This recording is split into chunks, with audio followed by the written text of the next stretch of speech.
I'm in a vegetative state, but I got married to the daughter of the Liu family all because I accidentally got her pregnant. When everyone thought I would cling to my wife's status, I left resolutely because of a birthday wish my daughter made. Chapter 1. He handed the divorce papers to Willow. She just glanced at me indifferently like she was looking at a stranger. In 5 years of marriage we never shared a bed since the wedding day. We slept separately and rarely even ate together. Despite this, she pretended to be a loving wife in public, showing off her supposed affection. I am a legal advisor at the Liu Group while she is the heiress Willow. In a novel I would be the typical live-in son-in-law of a wealthy family. But our marriage wasn't due to a great debt the Liu family owed mine, nor because we were deeply in love, nor a parental agreement. It was merely an accident. Because of this I endured the cold stares of my father-in-law and brother-in-law. They treated me with disdain both at home and at work, acting as if I was a dog they didn't need to feed. But I tolerated it until today because of that accident. Willow's eyes were cold and distant. She said blandly, "George, do you think I would never divorce you talking about personal matters during work hours? That's an $1,800 fine." She was certain I wasn't genuinely seeking a divorce but merely pressuring her. Her distant gaze reminded me of that afternoon long ago. 3 months into my job my boss targeted me several times because I unknowingly took a position he wanted for his candidate. He berated me for my writing style differences. Frustrated, I went to the corner of the company courtyard to smoke. That's where I met Willow. She was stunning in a black fitted dress. Her hair swayed gently in the breeze, her features were fresh and elegant, her red lips parted under a high nose, and her eyes beneath thick lashes were like a spring pool. As I approached I smelled a faint floral scent. Despite her beauty she was crying against the wall. He exhaled deeply and impulsively patted her shoulder. She looked up at me, startled, her teary eyes shining. He sympathized deeply, saying, "Did you get scolded too? Let me tell you, the higher-ups here are all brainless." "Why get mad at idiots?" She frowned and asked, "Are they all like this?" "Of course," I replied. "Let me explain." He smoked while naming and cursing all the leaders I knew for 10 minutes, venting my anger. Then I added, "If the company keeps running like this it'll be doomed. Don't be sad, curse them too. Every employee curses their boss. Do you feel better? If not, lean on my shoulder." To my surprise she leaned on my shoulder, finding solace. Her hair brushed my cheek, fragrant. He felt her breathing, initially rapid, gradually calming. My heart pounded as if shocked by electricity, unable to calm down. He thought it was a beautiful afternoon, but then she got up, smiled and pointed to my badge, saying, "George, rat slacking off and smoking during work hours, that's an $1,800 fine." Later I learned she cried because of Makoto, but I had already fallen deeply in love with her. Willow never liked me from the start, it was always Makoto. So I didn't bother arguing. Fine me let her. He said, "Willow, I want a divorce as soon as possible." Willow finally glanced at the papers and said, "George, if you want to trick me, at least make a real divorce agreement." Only compensation. Willow didn't know the amount matched what her father once offered to make me leave her. But I stayed. Because I am a transmigrator completing missions to wake up from a vegetative state. After meeting her, the system told me the mission: marry Willow and have a child. No matter how hard I tried I couldn't warm her heart. We have no future. This money is a belated compensation. I don't want to argue, the 50 million in the agreement is a negotiable amount for the Liu family and a fortune for me, enough for a luxurious life. Willow stood up, looking at me disdainfully in her expensive designer chiffon dress, and sneered, "You didn't even write about our daughter's custody. What, you don't want your precious daughter anymore?" I smiled faintly, "No." Chapter 2. I used to love Anna 1 very much. As an orphan since childhood without parents or siblings, only my shadow accompanied me. I didn't understand the meaning of family until I first held Anna in my arms. Seeing her tiny face and feeling her warmth, my heart melted. This feeling filled my soul, completing a missing part of me. Every smile, every glance from her brought me immense happiness, making me feel I finally had a family, someone worth protecting with my life. He gave all the affection I lacked in my childhood to Anna. He was incredibly protective of her.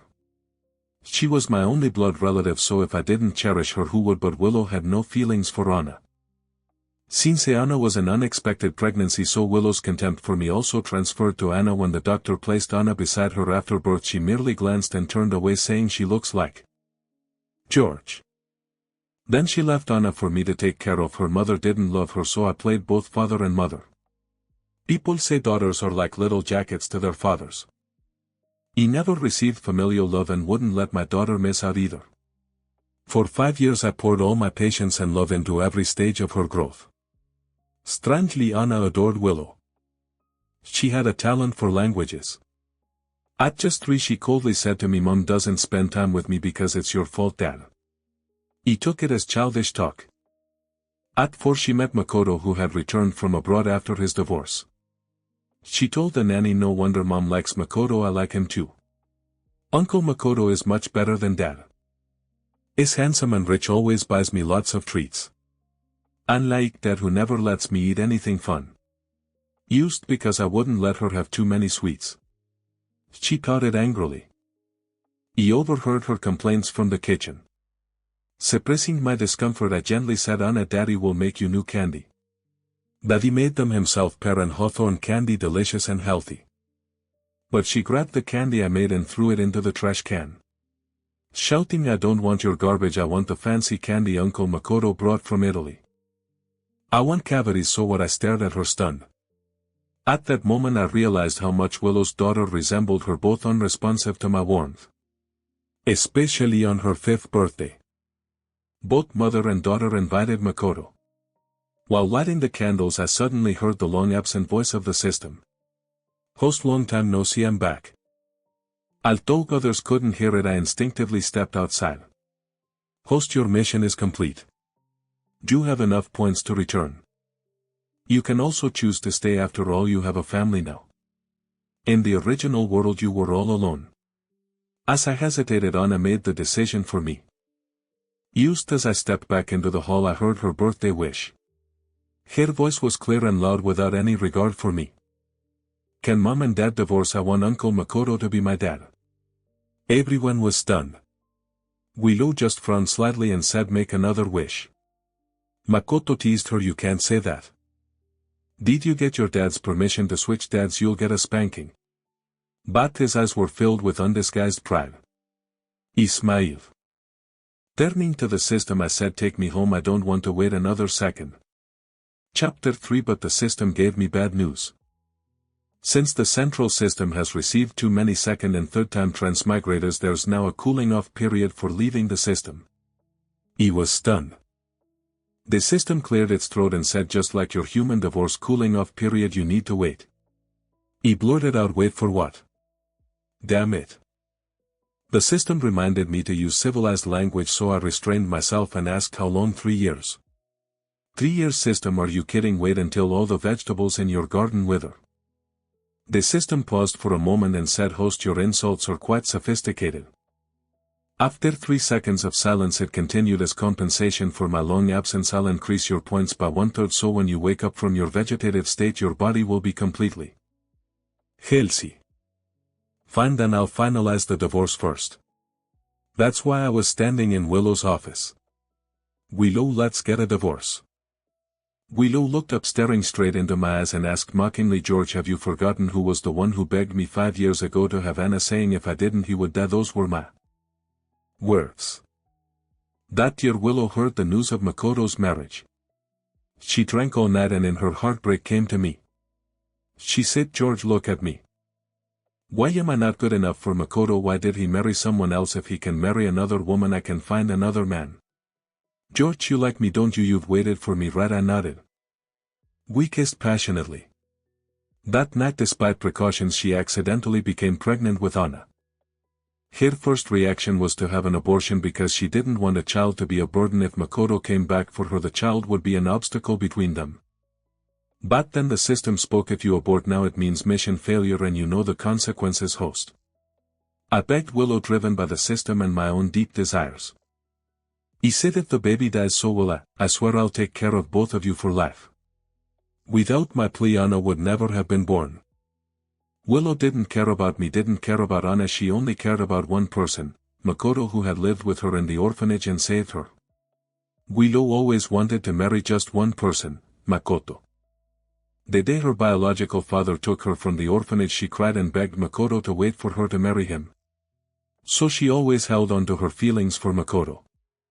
However, the next news she got about him was his marriage. Much later I learned that Willow agreed to my proposal and decided to keep the child, not because she believed my words but because of something Makoto said. I told her, "Willow, why do you think you deserve me to wait for you forever?" Chapter 4. He looked at Willow's beautiful face. "But I was thinking, I hope I never see her again," he said calmly, "since both you and your daughter like Makoto. After the divorce you can form a family. Everyone will be happy, right?" Willow smiled at me, but I could see the disdain and arrogance beneath her smile.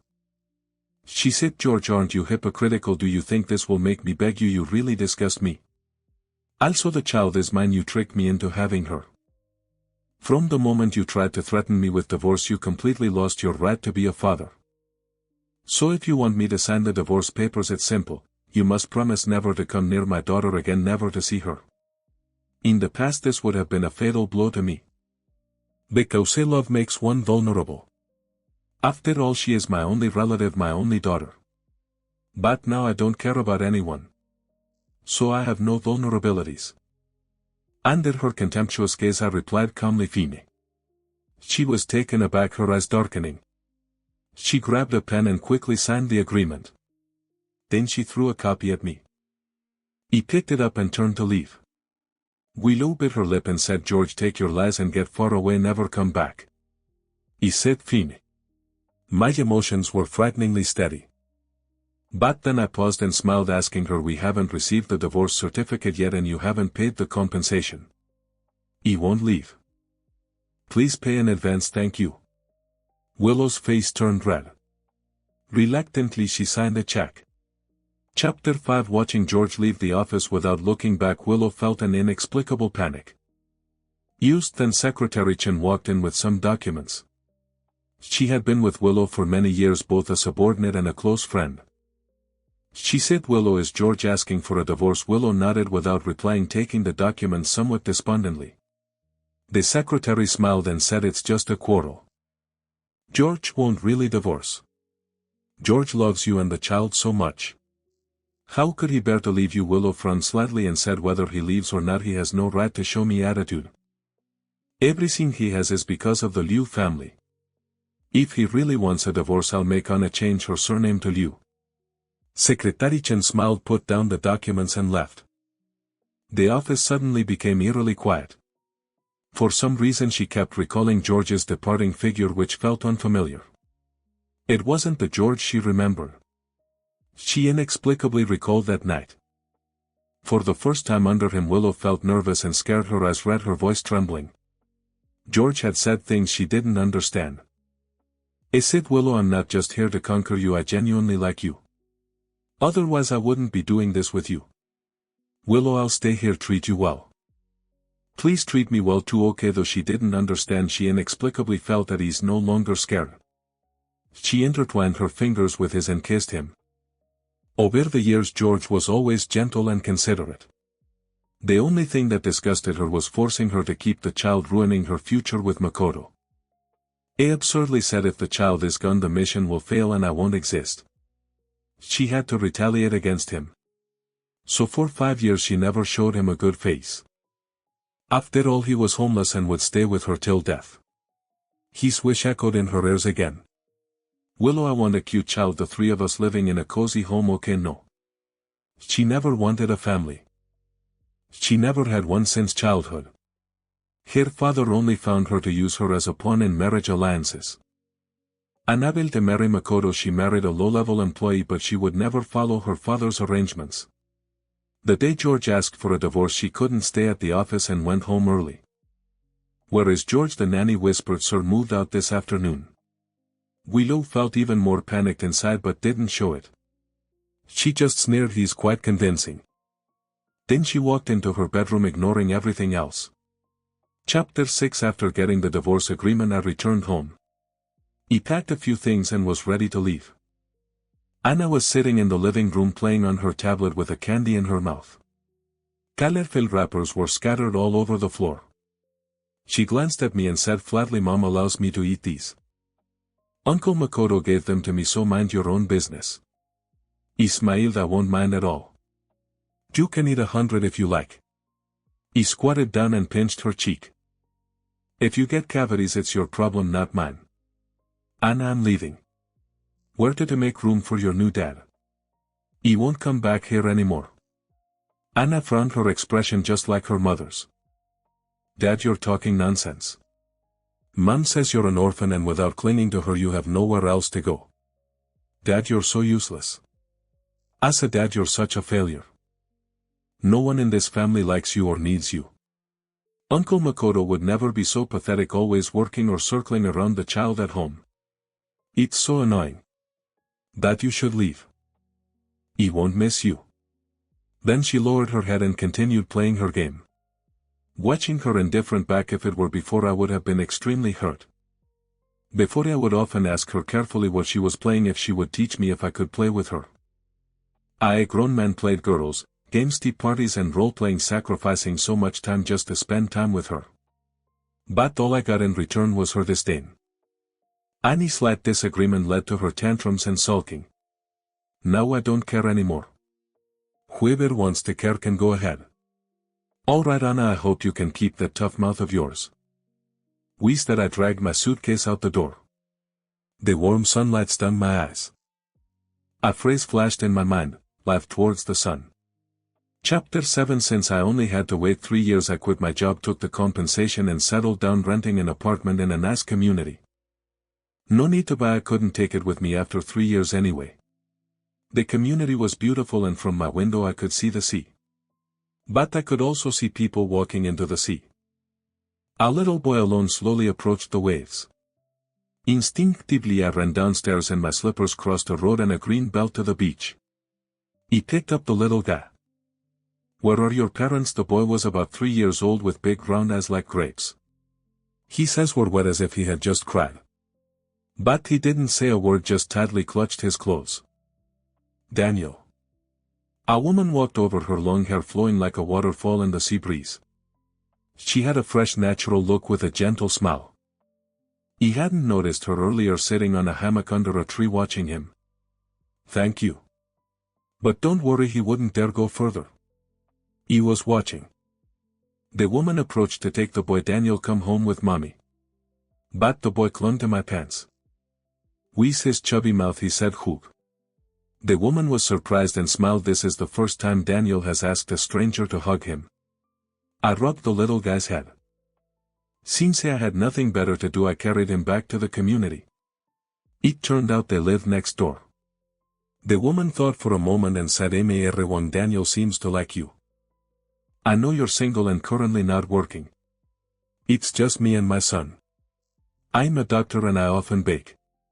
If you're willing. He quickly handed the boy back.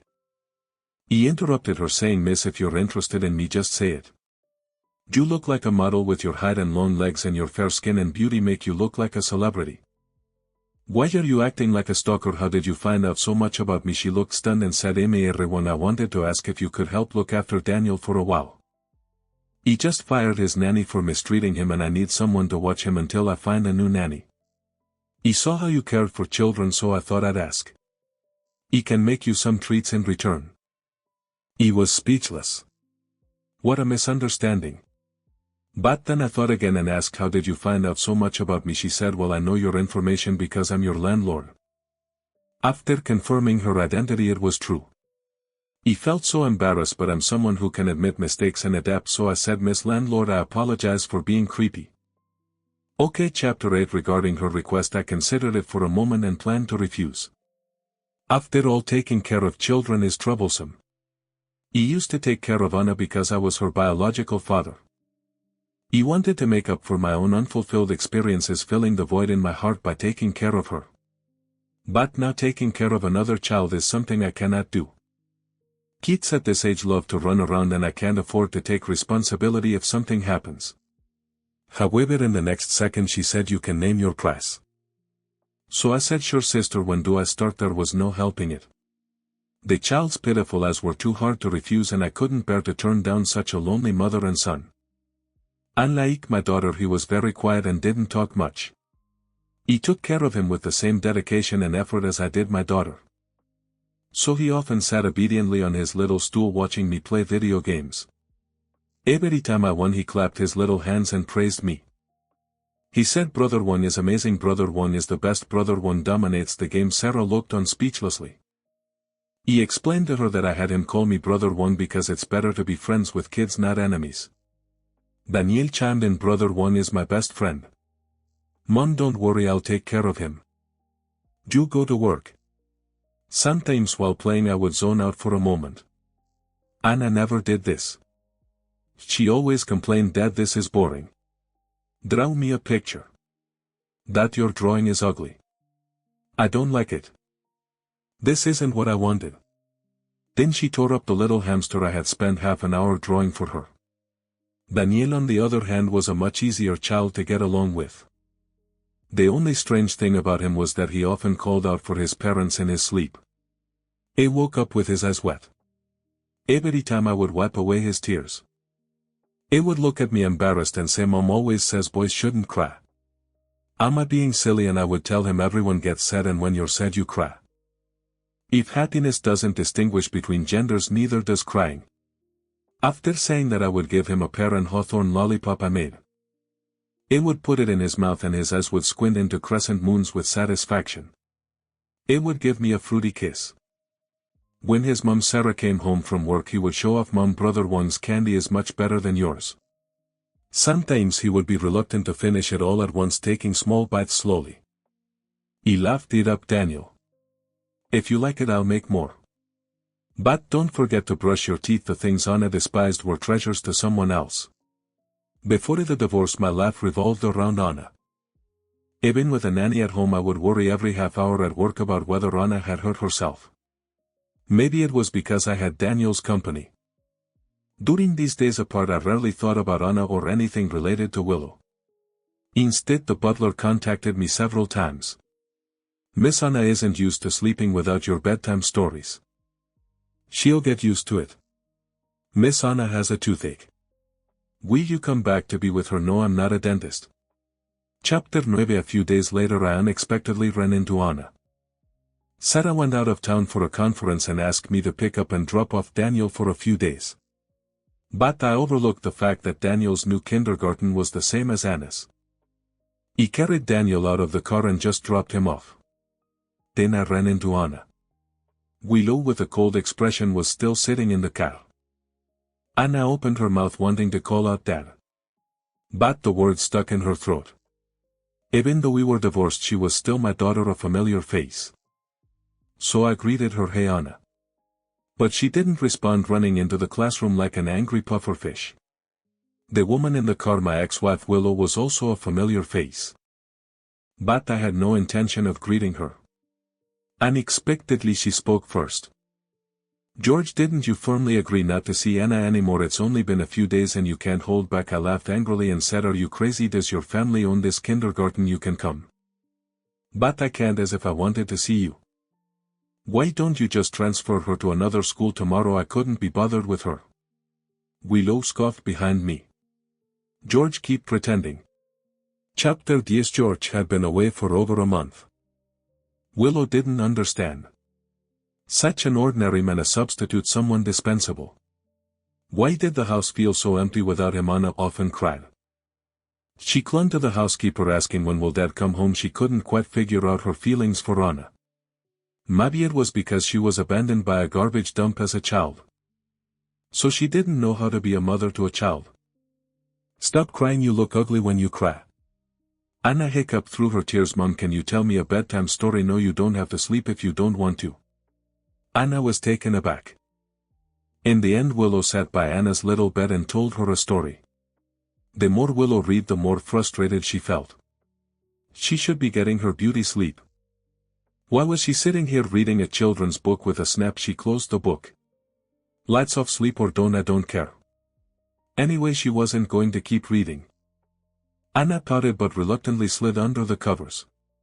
For the first time Willow felt a bit unsettled since George left. These frustrations stayed with her until she saw him at Anna's kindergarten a few days later. The annoyance in her heart seemed to lessen a bit. She thought how could he leave his daughter, she was his only family. And he purposely picked the rare time she brought Anna to school. It was just stubborn and prideful. It could have had a good life but insisted on a divorce. So she took Anna out of school, not letting her go to kindergarten. She wanted George to make a wasted trip. Want to see the child fine come and beg her. But 3 days later Butler sang hesitantly, said Sir still goes to kindergarten every day. It seems he's taking someone else's child to school. He hasn't specifically come to see Miss Anna. Willow was taken aback. Chapter 11. Sarah kept her word. In the 3rd month of my time with Daniel, she hired a gentleman to take care of him. Out of habit I helped out when I could. Because having someone praising you while playing games was just too pleasant.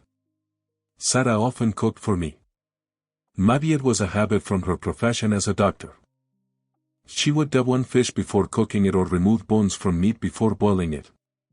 But it tasted quite good. Though I always felt a bit weird eating it. After dinner Daniel would habitually play with magnetic blocks on the small table in the living room. We sat on the sofa and chatted. There was an inexplicable peacefulness to it. I couldn't help but ask. Daniel often calls out for his parents in his sleep. Did you do something to upset him, making him cry in his dreams? Sarah said softly. Daniel's parents passed away in an accident last year. Daniel needs time to adjust. He was stunned. And who are you, a human trafficker? Sarah couldn't help but laugh. What are you thinking? I'm his biological aunt.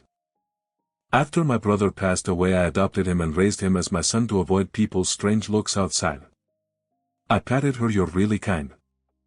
Sarah suddenly leaned in close, her legs almost pressed against my hand. He instinctively withdrew my hand, but when I looked up I met her bright almond-shaped eyes, which made my heart race. He could even smell her faint fragrance. She said, George, do you think a single mom like me can find a man who likes her? Of course you can. You're beautiful, gentle and kind-hearted. Do you like me? I was speechless. The conversation had shifted too quickly. He instinctively said, why not? Sarah shook her head. Men shouldn't say they can't. He sat and continued, in 3 years I have to go back home. Sarah's smile faded. She looked a bit forlorn. George, can't you forget your ex-wife? I laughed. How could I? She's getting married. Sarah's eyelashes fluttered and her eyes brightened. Her voice was filled with unconcealed excitement. Really, should I send her a big gift to congratulate her on her wedding? I was taken aback. Sarah, why are you so excited about my ex-wife getting married? You're acting like it's your ex-husband getting married. Chapter 12. Nearly half a year had passed. There was no sign of George softening up. He seemed to have left decisively and cleanly. As if he had disappeared from her world. At first Willow didn't care much and she didn't think about George often. Although Anna often stared blankly at the wooden dolls George made. But the nannies took good care of her. So she thought she really didn't like that man at all. But Makoto's hint made her inexplicably anxious. He said, Willow, if you were to choose a ring, would you like a pink diamond? Rumors spread that Willow was going to marry Makoto.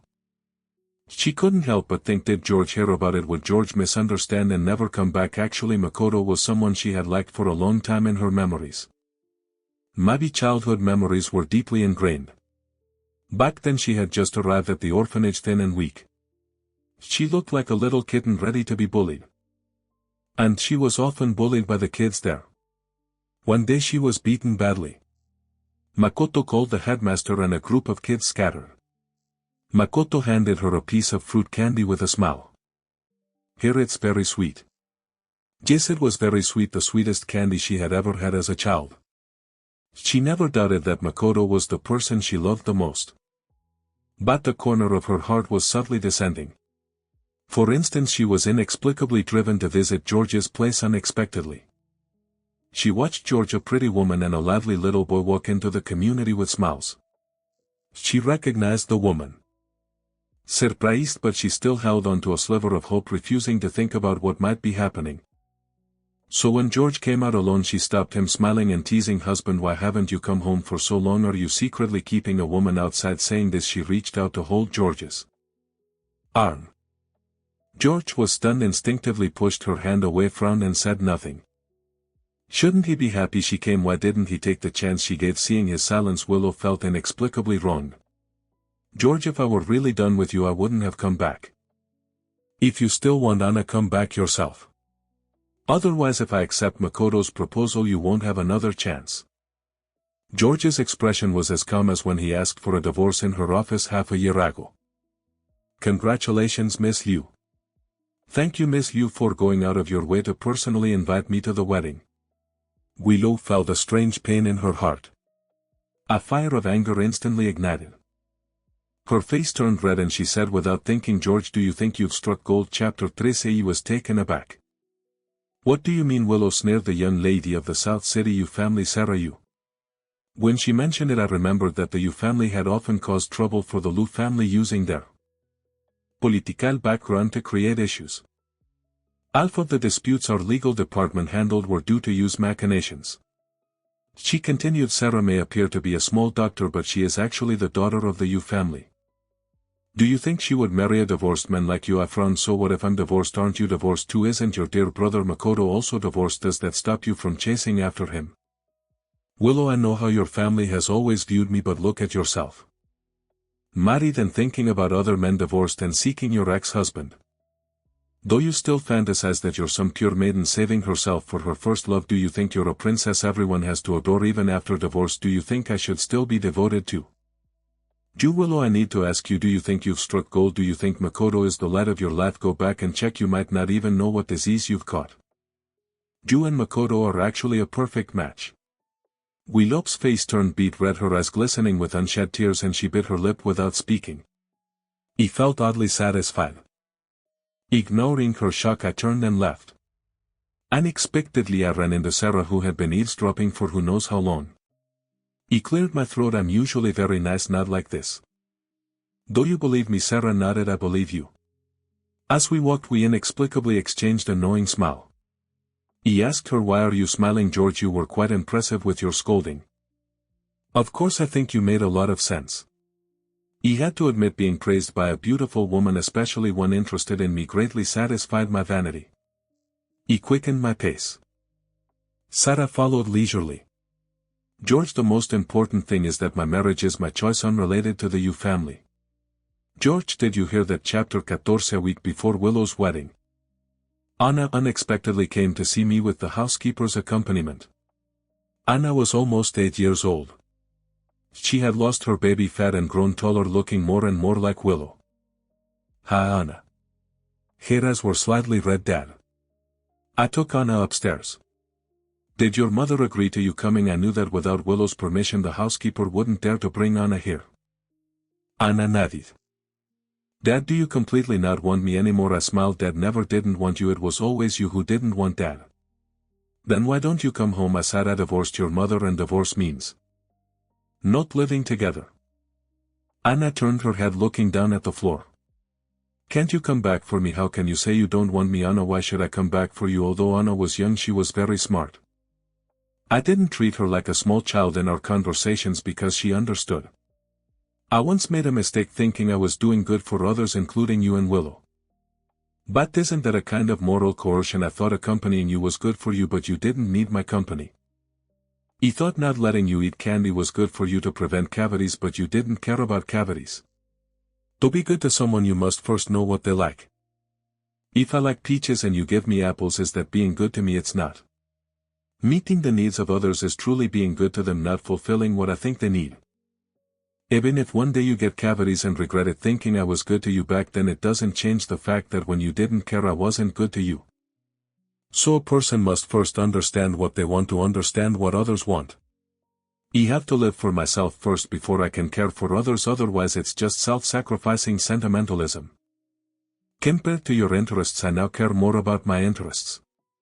What good does it do me to be good to you? Why wouldn't I be good to those who are good to me? So I won't come back because of you. If you need child support, have your mother contact my lawyer. Anna seemed to understand a bit, lowering her head in frustration and staying silent. A knock suddenly came at the door. When I opened it, a small shadow shot into my arms. One, I want some pear candy. Daniel saw Anna and blinked. One, is this beautiful girl your daughter? I nodded with a smile. Daniel grabbed a handful of pear candy from the table and handed it to Anna. Sister, eat this. One makes it really well. It's healthy and delicious, much better than the fancy candies you buy outside. Anna took the candy and suddenly started crying. Dad, I'm sorry. I knew she remembered throwing away the candy I made with my own hands as garbage. Sometimes things thrown away by hand are hard to retrieve. Love to. Chapter 15. Willow married Makoto. The wedding was unprecedentedly grand and luxurious, trending on South City's hot search. In the pictures Makoto was beaming with joy, but Willow's smile was forced. Anna, dressed in an exquisite little dress as the flower girl, wore an expression identical to her mother's. However, the birthday wish she made when she was 5 finally came true. I can only say, daughter, you must face the wishes you make yourself. Strangely enough, Willow's wedding made Sarah and Daniel the happiest. The mother and son insisted on taking me to the villa for a vacation. George, there's a beautiful starry sky over there. And we can set off fireworks. Daniel happily spun in circles. I love watching fireworks the most. Seeing Daniel gradually emerge from the shadow of losing his parents, becoming happier day by day, made me quite happy as well. Under the night sky we ate hot pot and sliced watermelon. The stars in the sky were countless fireflies with their glowing tails flew around and frogs croaked in the nearby pond. This was the kind of life I wanted. As Daniel handed me a slice of watermelon, he said, Brother One, your ex-wife got married. Ada, you said. I nearly choked on the watermelon. Who told you to ask that? Mom didn't tell me to ask, I asked myself. Sarah's slender body trembled slightly. Brother One, don't be sad, you still have us. Even if that pretty sister calls someone else dad, you still have me. Can I be your son from now on? I'll call you Brother One and you can call me son. How about that? I scratched my head, thinking it didn't sound too bad. He pinched his chubby little face and said, What else do you want to say? Just say it all at once. Daniel cleared his throat like an adult. If you think having me as your son isn't enough, I'll give you my mom as your wife. This time my hand shook a bit. This kid is something else. Daniel, worried the scene wasn't awkward enough, loudly asked Sarah, who seemed busy watering the flowers but was actually pouring water all over the ground. Right, Mom, can you do this job? Can you be Brother One's wife? Sarah softly replied with a but her ears turned slightly red. Then she looked up at the sky, at Daniel, at the trees and flowers, but didn't dare look at me. Daniel jumped up happily, running around Sarah and shouting, Mom, you're my sister-in-law now. I have a dad again. Chapter 16. Happy times always seem to have an accelerator. 3 years passed in a flash. To be honest, the 3 years after the divorce were quite enjoyable for me. The only regret I had was, why didn't I divorce Willow sooner? Host, on the 3rd of next month at 1600 hours the procedure will start. Stay or leave? The system seemed surprised at my answer. Are you sure you want to leave? Chapter 17. Willow couldn't tell if she married Makoto because she liked him more or if it was to spite George. Married life was very plain. Nothing changed, yet everything changed. She inexplicably developed a habit of going to bars and drinking until she didn't come home at night. A few glasses of strong liquor numbed her nerves and made her feel alive. Otherwise, when sober, she always felt the lingering presence of George's shadow at home. It's really strange. How can I still see George when I'm drunk? The voice was cold, nothing like the gentle and considerate George. I'm Makoto, of course I'm not George. Willow, if you have George in your heart, why did you marry me? The alcohol gave her a splitting headache, making it impossible to think clearly about this question. Though she have George in her heart? No, right, she had always been indifferent to George, thinking he was dispensable. Did she? She vaguely remembered when Makoto got married abroad she was only slightly sad and didn't repeatedly regret why she didn't pursue him abroad sooner. But after divorcing George it was like cutting flesh with a dull knife, never feeling a bit of pain until now, where the pain was repeatedly tearing. She also wanted a warm little home. Before she stubbornly thought she didn't need it. Makoto, do you want a divorce? The days of constant arguing and cursing were exhausting. He must be tired too. It turns out not loving someone is such an exhausting thing. Makoto gritted his teeth, his eyes bloodshot, and said, Willow, you insisted on marrying me. I will never let you go, even if I die. We'll just torture each other for the rest of our lives. No one should expect to have a good time. Makoto stormed out, slamming the door. Willow saw Anna across from the study closing the door with a blank expression. Is this still a home like three strangers living together? She hysterically pushed the wine glass on the table to the ground and it shattered upon impact. Broken is broken. It can't be whole again. George the First thought you would choose to stay. Chapter 18. The night before leaving I couldn't sleep. It felt a lot like the night before my first long trip as a child. He had told Anna and Daniel about my departure. Anna's expression was indifferent. Only when I mentioned I was leaving did her eyes redden. Dad, I can't keep you here. You live for yourself first and I respect your decision. Anna, thank you for understanding. We are after all father and daughter. There's no deep hatred but we're not close either. The bond of blood can't be severed. This distant mutual respect feels appropriate. Daniel's eyes were red from crying yet he still tried to act magnanimous. One, I'm okay. If you want to go home go ahead. But you must think of me up there, boo-hoo. He wiped his tears speechless. You talk as if I'm gone forever. I'm just going home, buddy. Don't cry so much. Daniel pouted. My mom is also secretly crying. He paused. He hadn't seen her in over a week. He heard the hospital has been very busy and she barely has time to sleep. He thought about it and decided to see her one last time. Chapter 19. He had never seen the hospital so chaotic. Blood splattered across the entire wall. A group of doctors and nurses rushed the patient towards the operating room. He glimpsed the patient lying down wearing a white coat. My pupils constricted. Who was that patient? I couldn't get through, but someone told me a middle-aged patient attacked a doctor and then jumped to his death. The doctor who was stabbed, Dr. Lin, is a person of integrity and highly skilled. It's really heartbreaking. My heart was racing. I had met Dr. Lin before, Sarah's colleague and good friend, a gentle and kind doctor. He heard a few accusing voices from some patients, family members. That Sarah is so cold-hearted. She didn't save Dr. Lin, she saved the murderer instead. Maybe she's jealous that Dr. Lin is more skilled. They didn't understand anything. Sarah isn't like that. He had no energy to argue with them, anxiously waiting for the surgery results. The operating room doors opened. 2 pieces of good news came out. Dr. Lin is saved, no life-threatening injuries, it's a medical miracle.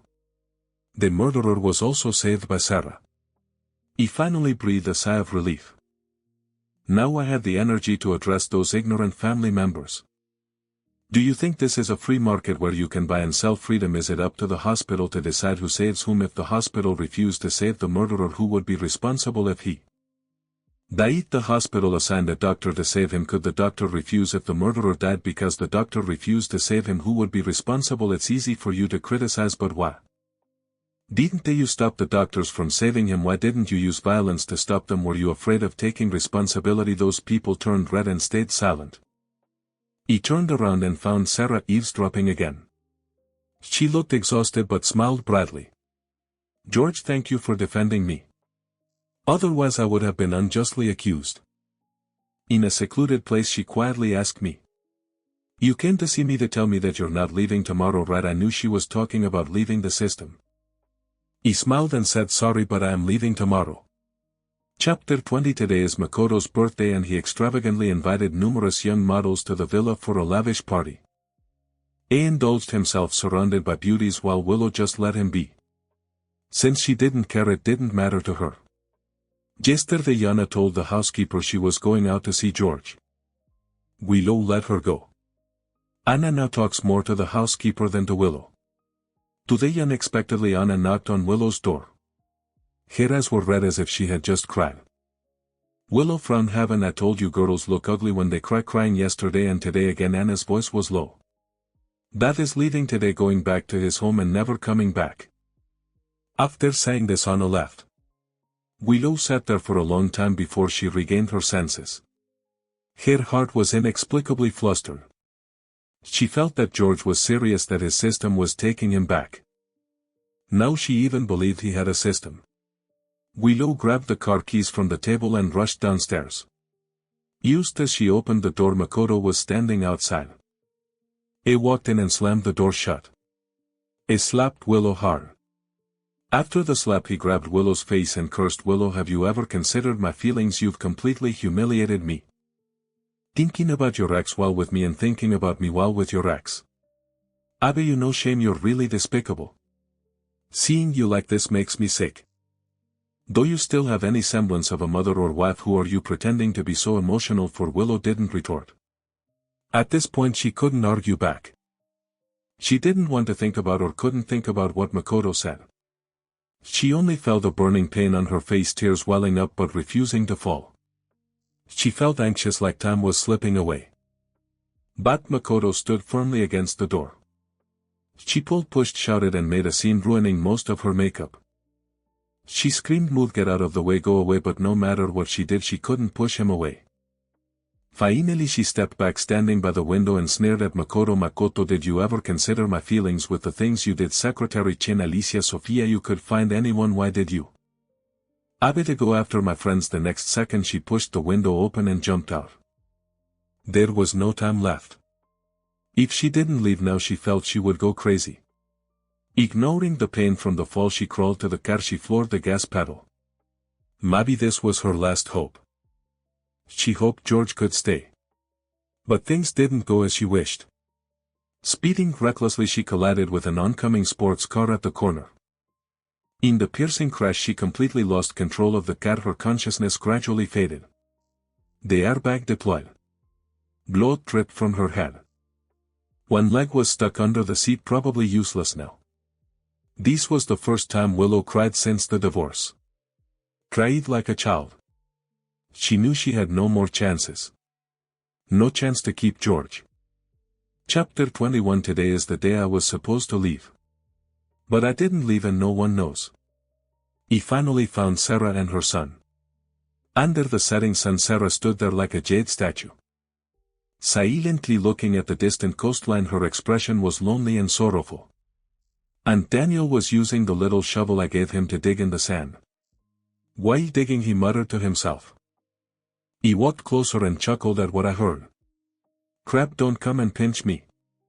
Won't let." I thought of 100 happy things to hold back my tears. If Mom can hold back, so can I. If you pinch me and it hurts, I will cry for real. He squatted down and moved the little crabs away from the sand. "Dig away, little brother." Daniel looked at me stunned and turned and shouted. "Mom, come quick, I'm seeing things in broad daylight."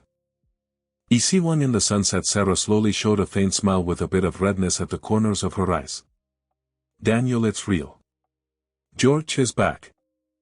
Daniel was ecstatic. "One, you're not leaving, right?" Sarah tucked her hair behind her ear. "Didn't you say you were leaving today?" I pointed to the cake placed aside. "Today is your birthday. Can't I go out to buy a cake?" Sarah's smile visibly bloomed. Daniel ran around in circles on the beach. The waves chased his little feet, making joyful splashes. Sarah's eyes sparkled. It wouldn't be because of us that you delayed going home, right? That wouldn't be proper." I smiled. "Sarah, you're being a little pretentious coquette. Of course it's not because of you. It's because I can't go back for now."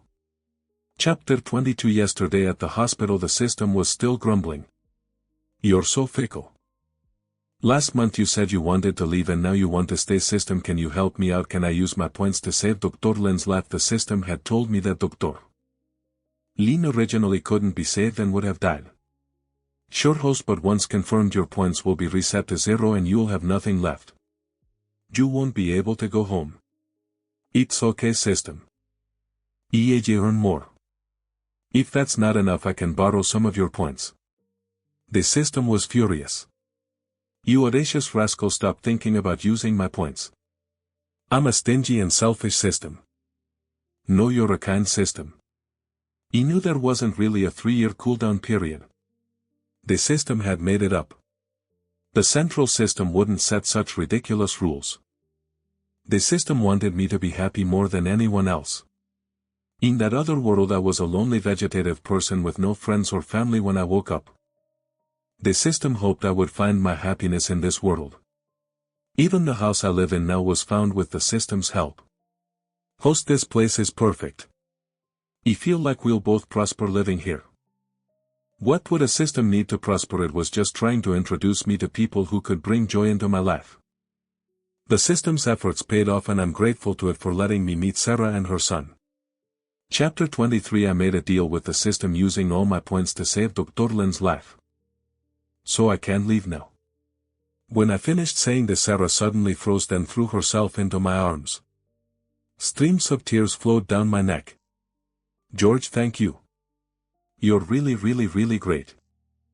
Daniel clapped and laughed nearby. Mom, are you serious? You're such a big person and you cry more than I do. He gently pushed her away with a smile. You crying like this? Are you trying to make an? Oceana laughed and Daniel joined in. Until the sunset dipped below the horizon. The three of us, bathed in the twilight glow, walked home together. Our home.